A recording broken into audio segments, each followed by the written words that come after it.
پھر یہ ہوا کہ اللہ نے اپنا حبیب ہم میں دے دیا. پھر جو وہ کہتے رہے ہم کرتے رہے. بس ان کے پیچھے چلنے پر اللہ نے ہمیں یہ زوال سے یہ عروج بخش دیا. تو گویا اطاعت تعلق اطاعت لازم ہے، اس کے بغیر بات نہیں. پھر اطاعت کا ایک تو یہ تعلق ہے کہ جو حکم دے وہ کرنا ہے اور جو حکم نہ دے اس کو نہیں کرنا. اسی طرح پھر اطاعت کا ایک اور تعلق بھی ہے جو عام طور پہ ہم جس کو بھولے ہوئے ہیں، اور وہ تعلق یہ ہے کہ جو دعوت کے کام میں رسول اللہ نے مشکلات برداشت کی وہ بھی سیرت ہمارے لیے قابل اطاعت ہے. ہم جب دین کا کام کرتے ہیں، تحریک کا کام کرتے ہیں، تو چھوٹی چھوٹی بات پر، چھوٹے چھوٹے تانوں پر، چھوٹی چھوٹی مزاحمتوں پر ہم بددل ہو کے پیچھے ہٹ کے بیٹھ جاتے ہیں، بددل ہو کے بیٹھ جاتے ہیں. حضور علیہ السلام نے بیان فرماتے ہیں، سنیے ایک نقطہ یہاں سمجھ لیجیے، پھر میں اپنی بات کی طرف آتا ہوں کہ ہم معجزات کا ہمارے طبقے میں بہت بیان ہوتا ہے. حضور کے معجزات ہم بیان کرتے ہیں اور وہ کرنے چاہیے، وہ حق ہے، چونکہ ان کے ذریعے قلبی تعلق کیا ہوتا ہے؟ مضبوط ہوتا ہے. مگر ایک نقطہ ذہن میں رکھ لیں، علماء کی کثیر تعداد ہے، ذہن میں رکھ لیں کہ دعوت کے کام میں کبھی کوئی معجزہ نہیں ہوتا، نہ رسول اللہ کے لیے ہوا. دعوت کے کام میں معجزات نہیں ہوتے.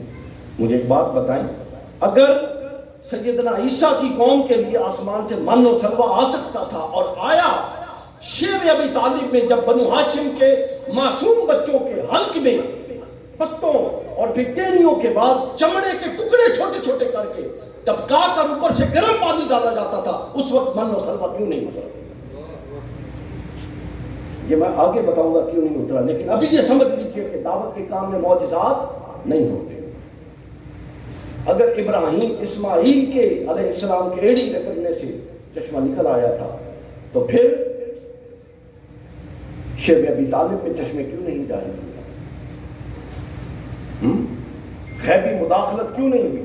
اگر پچھلی قوموں پر انبیاء کی حقانیت ثابت کرنے کے لیے تائیدی عذاب آ سکتے تھے، رسول اللہ کے لیے طائف میں کیوں نہیں آیا؟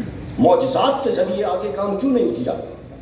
ابن حشام نے لکھا کہ حج کے دنوں میں جب رسول اللہ صلی اللہ علیہ وسلم ہر خیمے میں جاتے تھے دعوت دینے کے لیے، ابتدا یہ جان تھے اعلان نبوت کے بعد، ہر خیمے میں جاتے، ابو جہل بھائی کھڑا ہوتا اپنے غلام لے کر، تو جب حضور ایک خیمے سے نکلتے اور دوسرے خیمے میں جاتے، اس کے پاس ٹوکرا ہوتا، اس ٹوکرے میں مٹی ہوتی، وہ یوں مٹی کو اٹھا کے حضور کی طرف پھینکتا.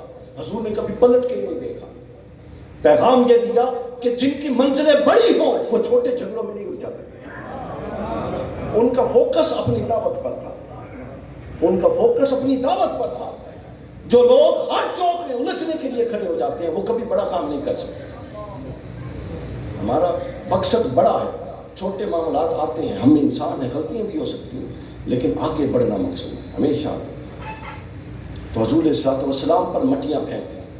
پھر حضور نے جب اعلانیہ دعوت کا حکم ہوا تو سب کو بلایا، فاران کی چوٹی پر کھڑے ہو کے دعوت دی. جب دعوت دے چکے تو پتہ کیا ہوا؟ حضور نے فرمایا میں اللہ کا رسول ہوں، مجھے مبعوث کی، کون ہے جو میری مدد کرے؟ دائیں طرف پکارا. وہ دعوت کہاں تھی؟ ابو طالب کے گھر تھی.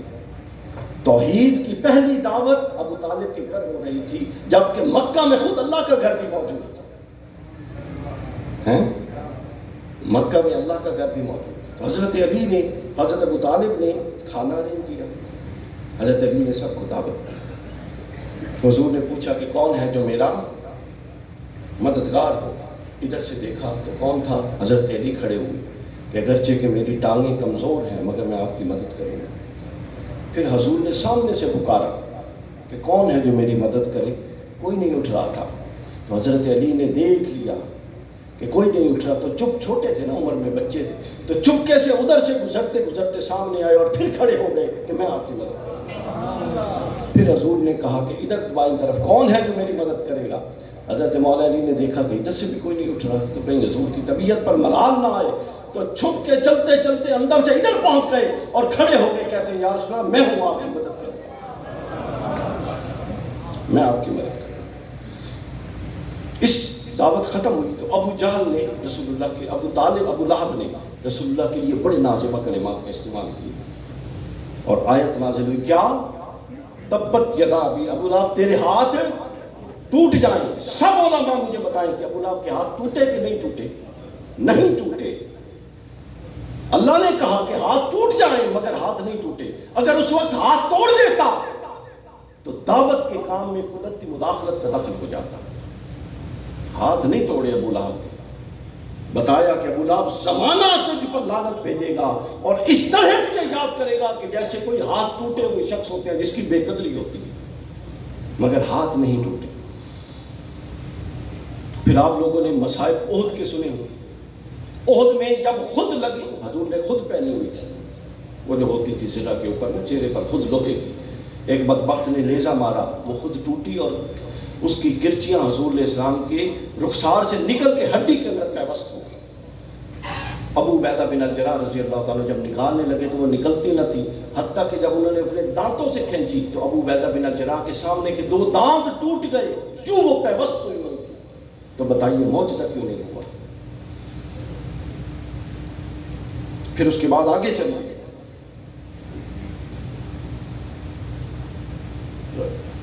حضور نے ہر دکھ ہمارے لیے اور اس امت کے لیے سہا. اور آج میں ایک ایسا دکھ بیان کرنے لگا ہوں جو شاید بہت کم بیان ہوتا ہے. آپ کو معلوم ہے کہ حضور کی 2 صاحبزادیاں ابو لہب کے گھر میں تھیں. انہوں نے پہلے انیشلی روکا. جب انہوں نے دیکھا کہ یہ اپنی دعوت سے نہیں رک رہا تو اس کی بیوی نے اور اس نے اپنے بیٹوں پر پریشر ڈالا اور رسول اللہ کی دونوں صاحبزادیوں کو طلاق دلوا دی. وہ گھر میں آئی تو حضور نے کہا کیا بنا ہے؟ انہوں نے کہا کہ ابو لہب نے اور اس کی بیوی نے ہمارے شوہروں پر پریشر ڈالا اور انہوں نے اس میں آ کے طلاق دے دی. جو باپ اپنی بیوی کی طلاق کے دکھ سے گزر چکا ہے یا اس تکلیف کو سمجھتا ہے وہ سمجھے کہ رسول اللہ نے یہ دین ہمیں کیوں منتقل نہیں کر دیا. اللہ کے لیے لڑ رہے تھے. احد میں وہ صحابہ کھڑے تھے، پہاڑ پہ نہیں کھڑے تھے. حضور کا ایک قول تھوڑی دیر کے لیے صرف نظر ہو گیا نا. کیا وہ بدنیتی سے صرف نظر ہوا تھا؟ بتائیے. تصور بھی نہیں ہے بدنیتی کا. لیکن کیا ہوا؟ تھوڑی دیر کے لیے قول صرف نظر ہو گیا.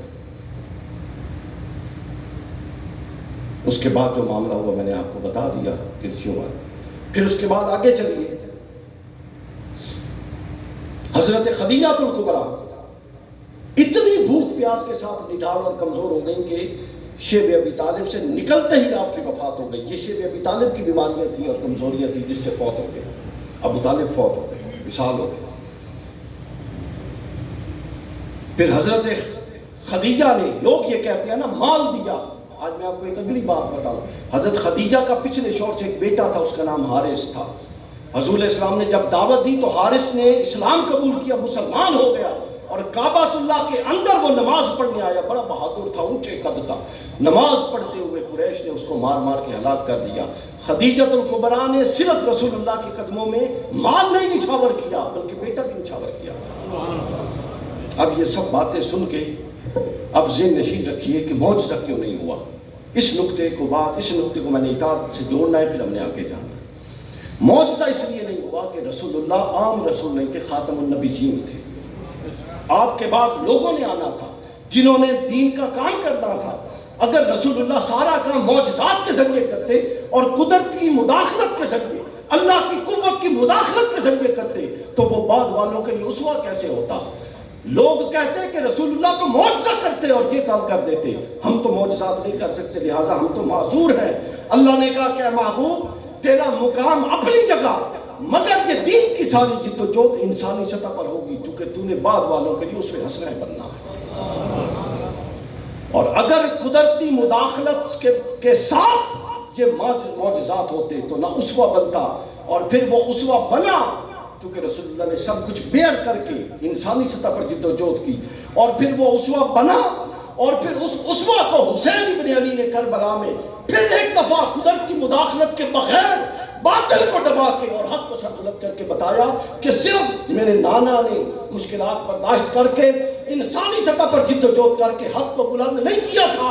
آج اس کا بیٹا بھی حق کو باطل میں نہیں لکیر لگا کے جا رہا، نہیں لکیر لگا کے. تو لہٰذا سامعین کرام، اطاعت کے یہ 2 پہلو بات سے نشین رکھیے. اطاعت کے، آپ کی توجہ ہے، اطاعت کے دو پہلو، ایک پہلو جیسا رسول حکم دے دین کے باب میں وہ کرنا، اور دوسرا پہلو جو رسول اللہ نے دین کے باب میں مشکلات اٹھائیں اس کی اطاعت کسی باہر سے آ کے کسی بندے نے کر دی وہ کرنا۔ پھر اس کے لیے خود اپنے آپ کو پریپیئر، کتنے کتنے تانے رسول اللہ کو ملتے تھے لیکن وہ صرف نظر کرتے، لوگ مٹیاں پھینکتے تھے صرف نظر کرتے تھے۔ ہم چھوٹی چھوٹی بات پہ خود کو درمیان میں لے کر آ جاتے ہیں، جی میرا انکار کیجیے، وہ جی میں نے کہہ دیا، وہ جی مجھے کرسی پہ نہیں بٹھایا۔ یہ ابو جہل کی نفسیات تھے۔ ابو جہل کو جب بدر میں مارنے لگے تھے نا موز اور معاذ، تو اس نے کہا کہ میرا سر یہاں سے کاٹنا، یہاں سے نہیں کاٹنا۔ انہوں نے کہا جی وہ کیوں؟ کہتا ہے کہ جب میرا سر مقتولین میں پڑا ہو تو دوسروں سے اونچا نظر آنا چاہیے۔ یہ جو دوسروں سے اونچا نظر آنے کی نفسیات ہے، یہ نفسیات اگر دائی کے اندر ہو تو وہ اللہ کا دائی نہیں ہوتا، وہ نفس کا دائی ہوتا ہے۔ دیکھیں نا دعوت کس کی ہے؟ اللہ کی۔ رسول اللہ سے اتنے جملے منسوب ہے، صحیح بخاری سے میں نے نکالے اتنے جملے۔ جب کوئی انکار کرتا تو صحابی پوچھتے، حضور فرماتے اللہ کی دعوت کا انکار کر رہا ہے، میں تو ایک ذریعہ ہوں، میں تو دائی ہوں۔ تو دائی کا اپنا کچھ نہیں ہوتا، انکار تو اللہ کا ہو رہا ہے، اللہ کو جب منظور ہوا وہ بدلا دے دے۔ ہم خود کو درمیان میں لے کر آ جاتے ہیں۔ تو سامعین کرام، میں نے آپ کو بتایا کہ دوسرا تعلق جو رسول اللہ صلی اللہ علیہ وسلم کی ذات سے جوڑنا ہے وہ کون سا ہے؟ بولیے نا۔ اور تعلق اطاعت کی دو جہتیں ہم نے بیان کر دی۔ اب اس کے بعد جو تیسرا تعلق جوڑنا ہے وہ کون سا ہے بتائیے؟ وقت کا دامن، مجھے 10 منٹ رہتے ہو تو مجھے چٹ دینی ہے آپ نے تاکہ میں اس کو کلوز کروں۔ اخلاقی تعلق۔ اب ایک ذہن میں رکھ لے بات، جو فکری تعلق تھا اس کا کس کو فائدہ تھا؟ آپ نے جا کے اپنی بخشش کروانی، آپ کی فکر سے مجھے کیا لگے؟ یا اطاعت کے ذریعے جو آپ نے عمل کیا اس عمل نے کس کو فائدہ دینا ہے؟ آپ۔ لیکن اخلاق ایک ایسی چیز ہے جس نے آپ کو فائدہ نہیں دینا بلکہ آپ سے وابستہ سب لوگوں نے آپ سے جس جہت سے معاملہ کرنا ہے وہ آپ کے اخلاق کا معاملہ ہے۔ حضور نے کیا فرمایا سن لیجیے، بس جلدی جلدی ہم چلتے ہیں۔ حضور کے اخلاق کے بارے میں فرمایا فَبِمَا رَحْمَةٍ مِّنَ اللَّهِ لِنْتَ لَهُمْ لَوْ كُنْتَ فَظًّا غَلِيظَ الْقَلْبِ لَانفَضُّوا مِنْ حَوْلِكَ۔ اے محبوب آپ کو کتنا نرم خو بنایا ہے، اگر آپ سخت ہوتے تو یہ آپ کے گرد جمع رہتے، یہ تو بکھر جاتے۔ پھر جب یہ آیت نازل ہوئی، یہ توجہ سے سنیے بات، آیت نازل ہوئی خُذِ الْعَفْوَ وَأْمُرْ بِالْعُرْفِ وَأَعْرِضْ عَنِ الْجَاهِلِينَ۔ یہ آیت نازل ہوئی تو حضور علیہ الصلوۃ والسلام نے جبرائیل سے پوچھا، اس کو امام قرطبی نے، ابن کثیر نے اور آلوسی تینوں نے بیان کیا ہے۔ حضور نے جبرائیل سے پوچھا ہے جبرائیل اللہ مجھے یہ کس سے متعلق حکم دے رہا؟ یہ بہت توجہ سے سن گئی حصہ، بہت توجہ سے، کس سے متعلق حکم دے رہا ہے؟ تو حضور نے فرمایا، جبرائیل عرض کرتے ہیں یا رسول اللہ میں تو نہیں جانتا، میں ایسا کرتا ہوں اللہ کے پاس جاتا ہوں اور اللہ سے پوچھ کے آتا ہوں کہ ان آیتوں سے مراد کیا ہے۔ امام قرطبی نے جبرائیل علیہ السلام واپس گئے اور جب واپس پلٹ کے آئے تو فرماتے ہیں کہ یہ جو اللہ آپ سے کہتا ہے نا خُذِ الْعَفْوَ، معاف کریں، اللہ فرماتا ہے آپ نے اس کو معاف کرنا ہے جس نے آپ کے ساتھ زیادتی کی۔ پھر جو اللہ فرماتا ہے نا کہ وَأْمُرْ بِالْعُرْفِ، اچھائی کا حکم دے، فرمایا آپ نے اس کو اچھائی کا حکم دینا ہے جس نے آپ کے ساتھ زیادتی کی ہو، آپ کے ساتھ برائی کی ہو۔ پھر فرمایا آپ نے، اللہ جو فرماتا ہے نا کہ جوڑ کے رکھنا ہے، فرمایا آپ نے اس شخص کے ساتھ تعلق کو جوڑنا ہے جس نے آپ سے تعلق کو توڑا ہو۔ اور پھر فرمایا کہ اللہ فرماتا ہے کہ آپ نے اس شخص کو عطا کرنا ہے جس نے آپ کو محروم رکھا ہو۔ اور پھر فرمایا آپ نے اس شخص کے ساتھ قریب ہونا ہے جو آپ سے دور ہوتا ہو۔ یہ 4 پہلو سیرت کے اخلاقی پہلو کی بنیاد ہے۔ میں دوبارہ بیان کر دیتا ہوں کہ اس شخص کو معاف کریں جس نے آپ پر زیادتی کی، یہ اللہ اپنے نبی کی تربیت فرما رہا ہے۔ اس شخص کو عطا کریں جس نے آپ کو محروم رکھا، اور فرمایا اس شخص سے تعلق کو جوڑیں جو آپ کو تعلق کو کاٹتا ہے۔ اگر ہم یہ نہیں کر سکتے تو پھر ہم کچھ بھی نہیں کر سکتے۔ یہ وہ سیرت، اصلاً پرابلم یہ ہوئی کہ تعلیمات اور عمل کے درمیان ایک بڑی خلیج آ چکی ہے۔ ہم اپنے آپ کو عمل پر آمادہ کرنے پر بھی آمادہ نہیں ہیں۔ جب آمادہ کریں گے تو پھر کتنا عمل ہوتا ہے یہ تو ایک اگلی بات ہے، ہم ابھی عمل پر آمادہ ہی نہیں ہوئے۔ ہم میں سے ہر شخص دوسرے کو ٹھیک کرنا چاہتا ہے۔ اسی حوالے سے صحیح بخاری میں ایک اور واقعہ آیا ہے، جابر بن عبداللہ بیان کرتے ہیں کہتے ہیں کہ حضور ایک درخت کے نیچے آرام فرما تھے کہ کافر آیا، تلوار لٹکی ہوئی تھی، اس نے تلوار اٹھا لی، حضور کی آنکھ کھل گئی، کہتا ہے کہ محمد صلی اللہ علیہ وسلم آج آپ کو مجھ سے کون بچائے؟ آپ نے فرمایا اللہ بچائے۔ بس یہ کہنا تھا کہ اس کے ہاتھ سے تلوار گر گئی حضور علیہ السلام کے روپ سے۔ حضور نے تلوار اٹھائی اور فرمایا کہ آپ تجھے کون بچائے گا؟ وہ ہاتھ جوڑ کے بیٹھ گیا۔ تھوڑی دیر گئی، صحابہ کرام آئے، حضور علیہ السلام نے جب دیکھا کہ وہ کب کپا رہا ہے کہ یہ کیا کرتے ہیں میرے ساتھ، حضور نے اس کو اٹھایا اور فرمایا ڈر نہیں، چل جا، اس کو بھگا دیا، معاف کر دیا۔ کون تھا؟ جان پر اٹیمپٹ کرنے والا۔ یہ ہے اخلاقیات محمدی، یہ ہے محمدی اخلاقیات۔ پھر اس کے بعد ترمذی کی حدیث، انس بن مالک کہتے ہیں کہ ہم جبل تنعیم پر تھے حضور کے ساتھ، 80 لوگ تھے، ہم پر ایک گروہ نے حملہ کر دیا ہمیں قتل کرنے کے لیے، ہم نے آگے سے ریبٹل کیا اور سب کو پکڑ لیا۔ فرماتے ہیں تھوڑی دیر کے بعد حضور علیہ السلام ادھر سے آئے اور آپ نے فرمایا ان کو ابھی تک کیوں بٹھا رکھا ہے، ان کو چھوڑ دو، ان کو جانے دو جہاں جانے کا۔ ہم حیران رہ گئے کہ جان پر حملہ کرنے اور مارنے آئے تھے، حضور علیہ السلام نے ان کو جانے دیا۔ پھر مسلم میں حدیث ہے، زینب نامی یہودی عورت تھی جس نے حضور علیہ السلام کے کھانے میں زہر ملایا تھا۔ حضور نے پہلا لقمہ لیا تو لقمے نے کہا کہ محمد رسول اللہ مجھے مت کھائیے، میں زہر آلود ہوں۔ حضور نے وہ لقمہ واپس رکھ دیا۔ پوچھا کہاں، کس نے بنایا ہے؟ چلتے چلتے اس عورت تک پہنچ گئی بات، اس کو بلایا گیا، وہ تھر تھر کانپنے لگی، اس نے کہا ہاں میں نے ہی لقمہ اس کے اندر زہر ڈالا ہے۔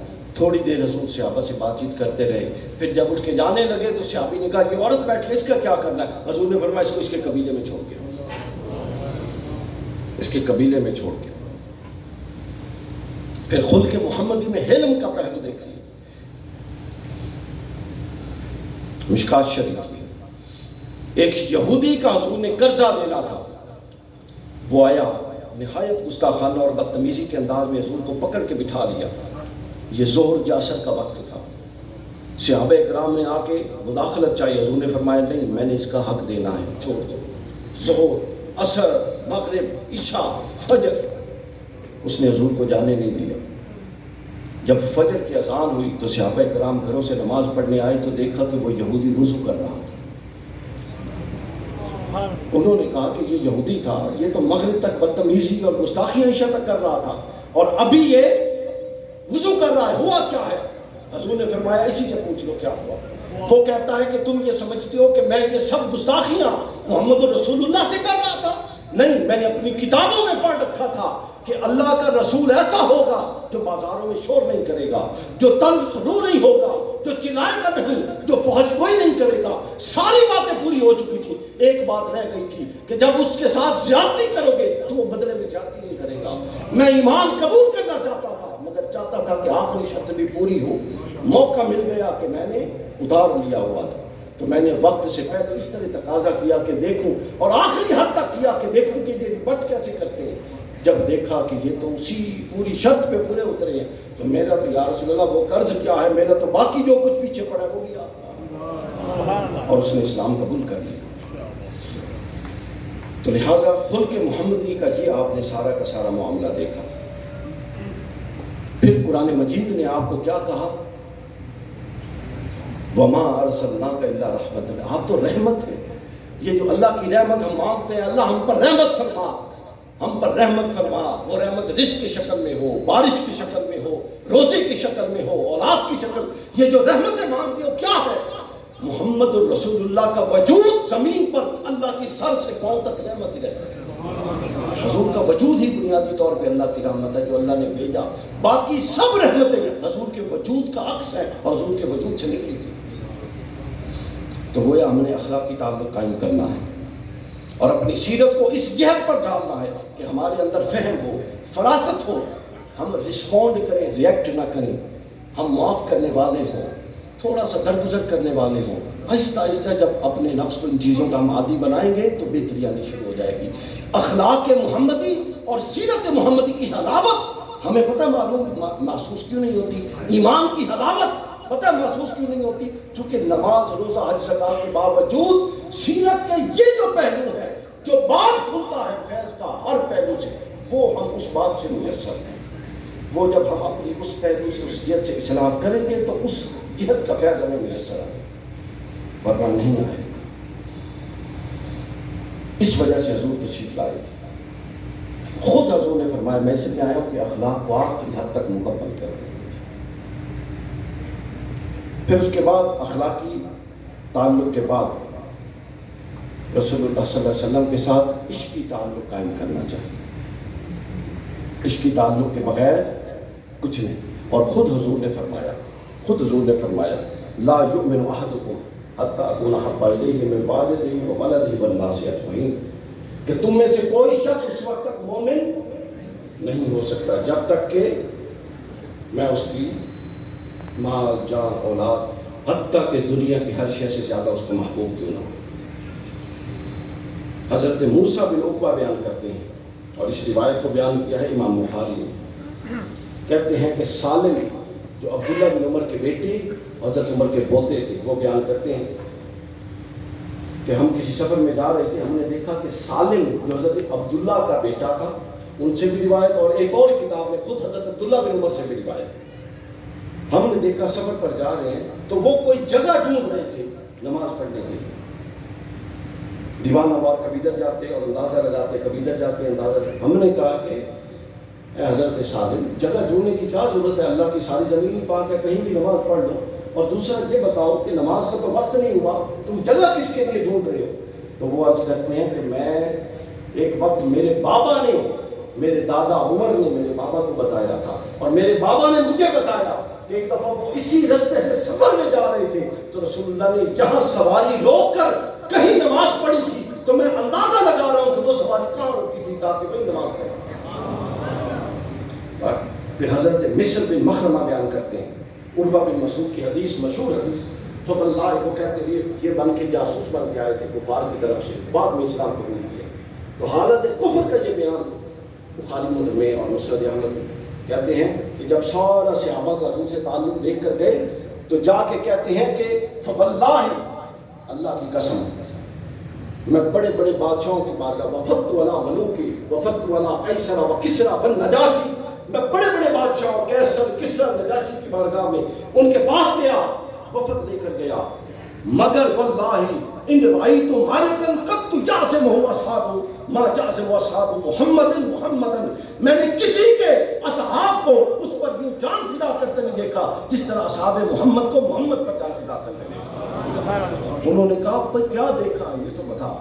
وہ کہتے ہیں فواللہ ما تنخم رسول اللہ صلی اللہ علیہ وسلم نخامۃ الا وقعت فی کف رجل منهم، وہ کہتے ہیں اللہ کی قسم میں نے دیکھا کہ رسول اللہ جب اپنا لعاب دہن پھینکتے جو ایک فطری تقاضا ہے تو وہ یوں دوڑتے اور کوئی لعاب دہن محمد رسول اللہ کو وہ زمین پر نہ گرنے دیتے بلکہ اپنے ہاتھ میں لے آتے۔ پھر جب وضو کرتے تو وضو کے بچے ہوئے پانی کے لیے لڑتے، حتیٰ کہ جس کے ہاتھ پر پانی نہ آتا وہ دوسرا کا ہاتھ اپنے ہاتھ پر بنتا جس پر پانی آیا اور پھر اپنے چہرے پر بن لیتا۔ اور دیکھا ان سے نہ لڑنا، وہ دیوانے لوگ ہیں، ان سے نہ لڑنا، وہ کون ہیں؟ وہ دیوانے لوگ۔ تو یہ تعلق عشقی تھا صحابہ کرام کا۔ پھر اسی طرح بہت ساری روایات ہر ایک سے، حضرت عمر فاروق سے روایت، حضرت عثمان غنی سے روایت، مسجد نبوی کے دروازے پر کھڑے ہو کے گوشت کھا رہے تھے۔ آپ نے سنا ہوا یہ والا حصہ شیخ الاسلام سے، مسجد نبوی کے دروازے پر کھڑے ہو کے گوشت، تو کسی نے کہا امیر المومنین یہ کوئی گوشت کھانے کی جگہ نہیں ہے، آپ اندر تشریف لے جائیں۔ تو انہوں نے فرمایا مجھے بھی پتہ ہے یہ گوشت کھانے کی جگہ نہیں ہے، مگر فلاں غزوہ سے واپس آ کے حضور یہاں کھڑے ہو کے گوشت کھا رہے تھے، میں نے دیکھا تھا، تو میں وہاں پہ کھڑا ہو کے گوشت کھا رہا ہوں، وہاں پر کھڑا ہو کے گوشت کھا رہا ہوں۔ اسی طرح ایک بس آخری اس حوالے سے طبرانی کی روایت، ایک شخص حضور کی خدمت، آپ دیکھیے ان کا مزاج کیسا تھا صحابہ کرام کا، حضور کی خدمت میں آیا اور آ کے بیٹھ گیا۔ اب حضور تو نفس شناس تھے نا، سمجھ گئے کہ یہ کچھ کہنے اور سننے آیا ہے، آ کے بولتا نہیں ہے۔ حضور نے فرمایا بھائی تم کیا کہنے آئے ہو، بولو۔ وہ کہتے ہیں کہ یا رسول اللہ ایک پریشانی لے کر آیا ہوں۔ کیا پریشانی ہے؟ کہتے ہیں کہ پریشانی یہ ہے کہ جب میں مر جاؤں گا اور آپ بھی اللہ کے پاس تشریف لے جائیں گے تو آپ تو آسمانوں اور جنتوں میں بلند مقام پر انبیاء کے ساتھ ہوں گے اور انبیاء کے سردار کے طور پہ ہوں گے، تو ہم تو اگر جنت میں چلے بھی گئے تو ایک عام مومن کے طور پہ نیچے ہوں گے، تو آپ سے ملاقات کا تو کوئی ذریعہ باقی نہ رہے گا۔ آپ اندازہ کر لیں کہ ایک شخص دنیا میں یہ سوچ رہا ہے کہ آپ سے ملاقات کا تو کوئی ذریعہ نہیں رہے گا، تو حضور مسکرائے اور فرمایا دنیا میں جو جس سے محبت کرتا ہے آخرت میں وہ اس کے ساتھ ہوگا۔ حضرت انس فرماتے ہیں جتنی خوشی کلمہ پڑھنے سے، توحید کے اعلان کے بعد مجھے اس اعلان سے ہوئی، دنیا میں کسی اعلان سے نہیں ہوئی، کہ انسان آخرت میں اسی کے ساتھ ہوگا جس کے وہ محبت کرتا ہے۔ اور آخری تعلق، یہ 4 تعلق صاحبان ہر ایک نے قائم کرنے ہیں، اور آخری تعلق جو ہے یہ خاص لوگ قائم کرتے ہیں، تعلق معرفت رسول اللہ صلی اللہ علیہ وسلم کے خلاف کے حق میں اور رسول اللہ صلی اللہ علیہ وسلم کے بارے میں۔ اور وہ کیا ہے؟ وہ حضور علیہ الصلوۃ والسلام کے ذات مبارکہ اور حقیقت محمدی سے متعلق ہے، کہ ہمیں اب جب رسول کو مان لیا، فکری تعلق قائم کر لیا، تعلق اطاعت قائم کر لیا، تعلق حبی اور قلبی قائم کر لیا، تو اب یہ ہے کہ ہم جس سے اتنے تعلق قائم کر رہے ہیں جانے تو صحیح کہ اس وجود مسعود کی حقیقت کیا ہے۔ معرفت کیا ہے؟ بس 5 منٹ میں ہم گفتگو کو ختم کر رہے ہیں۔ معرفت کیا ہے؟ اب وہ سن لیجئے معرفت کیا ہے۔ سبحان اللہ، شیخ عبد الحق محدث دہلوی رحمۃ اللہ تعالیٰ علیہ مدارج النبوت کے اندر لکھتے ہیں، اگر اب حقیقت محمدی پر دیکھیے کیا فرماتے ہیں، اگر نہ نقاب بشریت پوشیدہ بودی ہیچ کسے را مجال نظر ادراک حسن او ممکن نبود۔ کہتے ہیں کہ اگر اللہ محمد رسول اللہ صلی اللہ علیہ وسلم کے حسن پر، اپنی معرفت حضور کی حسن پر، حقیقت محمدی پر اپنے پردے نہ ڈالتا، تو فرماتے ہیں اور بغیر پردوں کے اپنے مقام کے ساتھ رسول کو زمین پر بھیج دیتا، تو شاہ عبد الحق فرماتے ہیں کسی شخص میں یہ مجال نہ تھی کہ وہ آنکھ اٹھا کے حضور کی طرف دیکھ سکتا، کسی میں یہ مجال نہیں۔ اس کے بعد ملا علی قاری رحمۃ اللہ علیہ نے کیا بات فرمائی، سبحان اللہ، اللہ اکبر۔ بلکہ ملا علی قاری کی بات آخر میں کریں گے۔ حضرت شاہ ولی اللہ کے والد الدر السمین کے اندر شاہ ولی اللہ نے لکھا، فرماتے ہیں میرے والد شاہ عبد الرحیم کو رسول اللہ خواب میں ملے، انہوں نے خواب میں حضور سے پوچھا کہ یا رسول اللہ ہم نے تو بڑے قصے سنے ہیں یوسف کو دیکھ کر انگلیاں کٹنے کے، لیکن آپ کو دیکھ کر کبھی کسی نے انگلیاں نہیں کاٹی، آپ کا حسن کیا یوسف علیہ السلام سے معاذ اللہ کم ہے؟ یہ معاملہ کیا ہوا یہ بتائیے۔ تو حضرت شاہ ولی اللہ لکھتے ہیں کہ میرے والد کو حضور نے فرمایا کہ اللہ نے میری حقیقت پر اپنی غیرت کا پردہ ڈال رکھا، اگر اللہ وہ پردہ ہٹا دے تو یوسف کو دیکھ کر لوگوں نے انگلیاں کاٹی تھی، مجھے دیکھنے کا کوئی متحمل نہیں ہو سکتا، متحمل بھی نہیں ہو سکتا۔ اور حضرت ملا علی قاری رحمۃ اللہ علیہ شرح قصیدہ بردہ میں فرماتے ہیں، قصیدہ بردہ کی شرح میں صفحہ نمبر 60 پر فرماتے ہیں حضور علیہ الصلوۃ والسلام کی، وہ کہتے ہیں تم ذات کی بات کرتے ہو، ذات کو چھوڑو، میں تمہیں صرف نام محمد کی حقیقت بتاؤں، نام محمد کے بارے میں۔ کہتے ہیں ذات کی معرفت اور حقیقت بہت اونچی چیز، نام محمد کی حقیقت کا یہ عالم، اگر اللہ نے نام محمد پر اپنی غیرت کا حجاب نہ ڈالا ہوتا تو شاہ حضرت ملا علی قاری فرماتے ہیں محمد صلی اللہ علیہ وسلم اس نام کے اندر اللہ نے اتنی تاثیر رکھی ہوئی ہے کہ اگر اس پر غیرت کا پردہ نہ ہوتا تو مردہ سامنے ہوتا، محمد کہہ کر مردے کو پھونک ماری جاتی وہ پھر کھڑا ہوتا، محمد کہہ کر مردے کو پھونک ماری جاتی وہ پھر زندہ ہو جاتا۔ فرماتے ہیں اگر اللہ نے حضور علیہ السلام کا، اور یہ اللہ کے بارے میں بھی ہے، حضرت مجدد علیہ ثانی نے اس میں لکھا ہے مکتوبات میں، لفظ اللہ کے اسم گرامی میں تاثیر کا یہ عالم کہ جب کسی ٹکڑے پر لفظ اللہ لکھا ہو اور وہ زمین پر گرے تو اس کی تاثیر اگر باقی رہے تو ٹکڑا گرنے سے پہلے آسمان کی زمین پر گر جائے۔ فرماتے ہیں مگر اللہ اس ٹکڑے کو زمین پر گرنے سے پہلے اپنے نام کی ہیبت اور تاثیر سے سلب فرما لیتا، تب وہ ٹکڑا زمین پر گرتا۔ اسی طرح وہ کہتے ہیں کہ اللہ نے اپنے نام کے ساتھ بھی یہ معاملہ رکھا اور اپنے محبوب کے نام کے ساتھ بھی یہ معاملہ رکھا۔ اگر یہ معاملہ نہ رکھتا تو کوئی شخص محمد کہہ کر مردے کو پھونک مارتا وہ پھر زندہ ہو جاتا، کوئی محمد کہہ کر کافر کو پھونک مارتا وہ مومن ہو جاتا، اور کوئی محمد کہہ کر غافل کو پھونک مارتا وہ ذاکر ہو جاتا، وہ ذاکر ہو جاتا۔ تو سامعین کرام، یہ چار جہتی تعلق جب آپ رسول اللہ سے قائم کرتے ہیں تو پھر جو شخصیت پیدا ہوتی ہے اس کی فکر بھی موجود ہوتی ہے، اس کی اس کا عمل بھی موجود ہوتا ہے، اس کی اخلاقیات بھی بہتر ہوتی ہیں، وہ معاشرے کا ایک اچھا فرد بن سکتا ہے، اس کا قلبی تعلق بھی ہوتا ہے، یعنی وہ ایک متوازن شخصیت پیدا ہوتی ہے۔ ہم نے جب سے پورے تصور دین کو مسلکوں میں، فرقوں میں اور جزیات میں بانٹا ہے، تب سے غیر متوازن شخصیات پیدا ہو گئی، اور غیر متوازن شخصیات ایک متوازن معاشرہ کیسے بنا سکتی ہیں؟ ہو سکتی ہے؟ مطلب آپ چور سے یہ تقاضا کریں کہ وہ آ کے عدل نافذ کریں، تو کام کس طرف کرنا ہے؟ اور تحریک منہاج القرآن کا پیغام کیا ہے؟ وہ یہ ہے کہ متوازن شخصیات پیدا کریں جو رسول اللہ سے ہمہ جہتی تعلق رکھے۔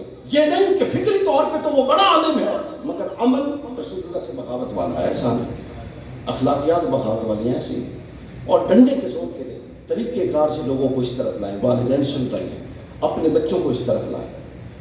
یہ بہت فتنوں کا دور ہے، اور ہمیں ایسے معاملوں میں الجھا دیا گیا ہے جس کا ہمارے ساتھ تعلق ہی نہیں۔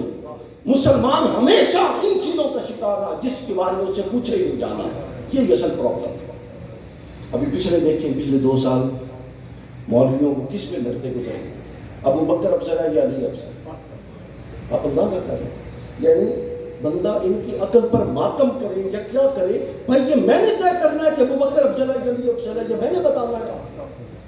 آپ اندازہ کر سکتے ہیں کہ کیسے فکروں میں الجھایا جاتا ہے۔ یہ سوال علامہ اقبال سے بھی ہوا تھا، علامہ کے پاس کچھ علماء آ رہے تھے کہ ابو بکر افضل ہے یا علی افضل ہے، ان کو بھیج کے علامہ نے یہ شعر لکھا فارسی کا، فرماتے ہیں اے کہ نشناسی خفیرہ اس جلی ہوشیار باش، اے گرفتار ابو بکر و علی ہوشیار باش، اے وہ شخص جس کی عقل و فہم کا یہ حال ہے کہ اس کو موٹے اور باریک کے فرق کا بھی نہیں پتا، تجھے اس طرف لگا دیا گیا ہے کہ تو فیصلہ کر علی بڑا ہے یا ابو بکر بڑا، تاکہ تو سیرت کی طرف توجہ نہ دے۔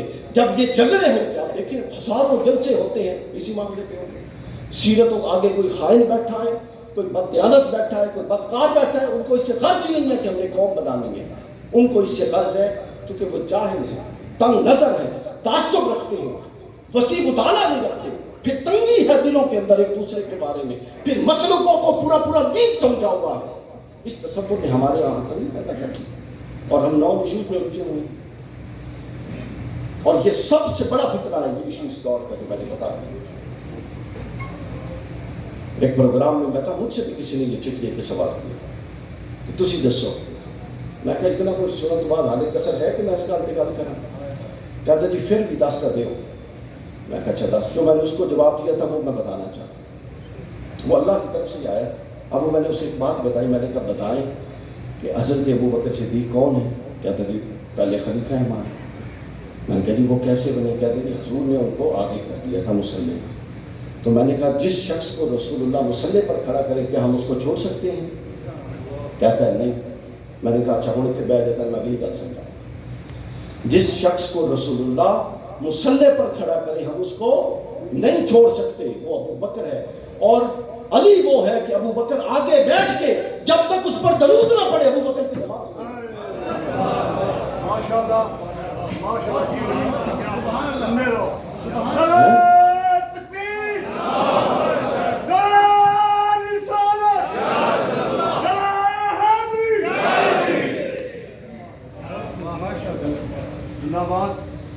تو لہٰذا پھر خلیفہ تو بدل جائیں گے، اگلے حضرت عمر آ گئے مگر علی پر درود اپنی جگہ پہ رہا، پھر حضرت عثمان آ گئے مگر علی پر درود اپنی جگہ پہ رہا، اور قیامت تک ہر مومن جو نماز کو عرش معلیٰ تک پہنچانا چاہتا ہے وہ پابند ہے کہ علی، فاطمہ، حسن، حسین پر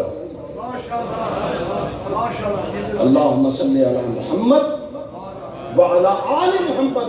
اور آل کی شرح حدیث میں واضح موجود ہے، یعنی اگر میں اس شرح کو کھولوں تو ہم نماز میں بیٹھ کے یہ پڑھتے ہیں کہ اللہم صلی علی محمد، اللہم صلی علی علی، اللہم صلی علی فاطمہ، اللہم صلی علی حسن، اللہم صلی علی حسین۔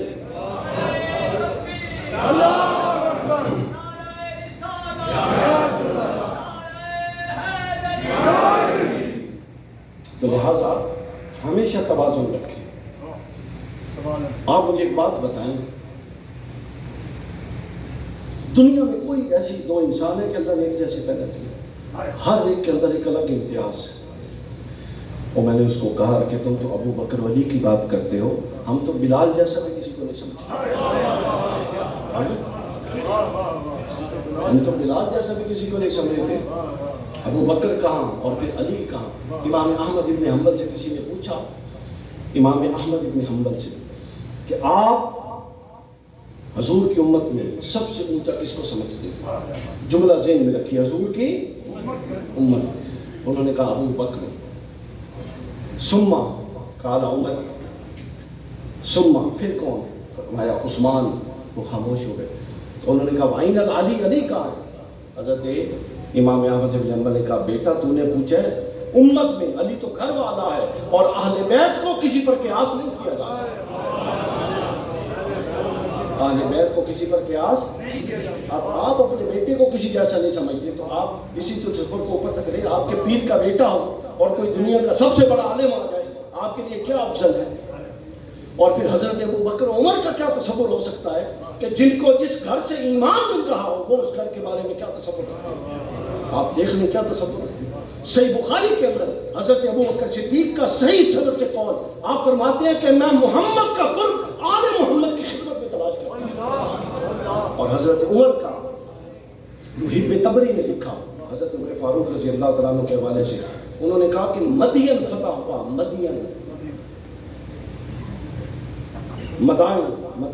مدائن فتح ہوا، وہاں سے مال غنیمت آیا، امام حسن اور حسین کو 2 گنا دیا گیا، حالانکہ وہ چھوٹے تھے اور گئے بھی نہیں تھے۔ عبداللہ بن عمر گئے تھے، خود عمر کے بیٹے۔ انہوں نے کہا کہ ابا جان یہ کیا انصاف ہے؟ محب تبری نے لکھا کہ حضرت عمر نے اس کو بلایا اور فرمایا کہ کیا تیرا باپ علی کے باپ جیسا ہے؟ کیا تیری ماں علی کی ماں جیسی ہے؟ کیا تیرا نانا علی کے نانا جیسا ہے، حسن حسین کے نانا جیسا ہے؟ اور کیا تیری نانی حسن اور حسین کی نانی خدیجہ جیسی ہے؟ جب تو یہ چاروں نسبتیں ان کے برابر لے آئے گا پھر حصہ بھی برابر لے کر آئے گا، حصہ بھی برابر لے کر آئے گا۔ اور آخری بات، پھر حضرت عمر فاروق ایک دفعہ بیٹھے تھے، اس پر بیٹھے تھے ممبر پر، امام حسن یا حسین دونوں سے روایت تشریف لے آئے اور انہوں نے کہا کہ ہمارے پاپا کے ممبر سے اتریے۔ حضرت علی پاس بیٹھے، مسکرائے اور کہا عمر میری طرف نہیں دیکھنا، میں نے اس کی یہ بات نہیں سمجھایا۔ تو حضرت علی فرماتے ہیں، حضرت عمر فرماتے ہیں مجھے معلوم ہے کہ آپ نے اس کی یہ بات نہیں کی۔ حضرت عمر نیچے تشریف لے آئے، امام حسین کو اٹھایا اور پتہ کیا کہا؟ حضرت عمر فرماتے ہیں کہ حسین بات یہ ہے کہ یہ ہمارے سر پر جو اپنے مامے کو پکڑ کے اٹھایا اور فرماتے ہیں ہمارے سر پر یہ جو عزت کی پگ ہے یا یہ اللہ کی دی ہوئی ہے یا محمد کے گھر والوں کی دی ہوئی ہے۔ تو لہٰذا ہمیشہ شخصیت میں توازن رکھتے ہیں۔ اب صحابہ کرام کا معاملہ دیکھ لیں، اہل بیت اطہار ابھی چھوٹے تھے، یہ دین ہمیں کس نے منتقل کیا؟ یہ صحابہ کرام کے ذریعے منتقل کیا۔ استعمال کون ہوئے؟ صحابہ کرام ہوئے۔ مارے کنہوں نے کھائے؟ صحابہ کرام نے کھائے۔ مار کنہوں نے لگائے؟ صحابہ کرام نے لگائے۔ پتھروں پر کون لٹائے گئے؟ صحابہ کرام لٹائے۔ تو لہٰذا ہر تعلق جو رسول اللہ کے ساتھ ہے اس کو اس کی حقیقت کے ساتھ سمجھیں گے تو آپ کی شخصیت میں اعتدال اور توازن آئے گا۔ یہی اعتدال اور یہی توازن تحریک منہاج القرآن اور حضور شیخ الاسلام کی تعلیمات کا خاصہ ہے۔ اللہ تعالیٰ اس عظیم الشان مجلس کے انعقاد پر آخر میں پھر دعا کرتے ہیں، جن لوگوں نے اس کا انعقاد کیا، جن مقاصد کے لیے کیا، اس کے پھل پھول اس پورے علاقے میں محسوس ہوں اور سامعین جتنے سننے والے ہیں ہم سب کو اس پر عمل کرنے کی توفیق عطا فرمائے۔ کوئی علاقہ ایسا نکل گیا ہو کہ کسی بھی سامان خراشی ہوئی ہو اس کے لیے میں معذرت خواہ ہوں۔ والسلام وما علینا الا البلاغ۔